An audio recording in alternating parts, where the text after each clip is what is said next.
ये कौन कौन सा पक्षी है? मुर्गा है ना। मुर्गा कैसे बोलता है?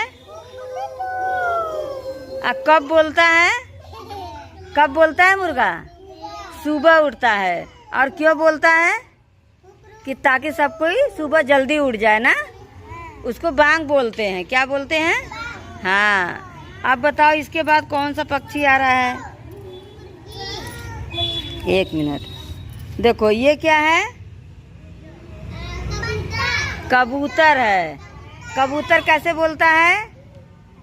गुटुर गु ऐसे करके। कैसे बोलता है ना। अब पक्षी का राजा कौन था? कौन है?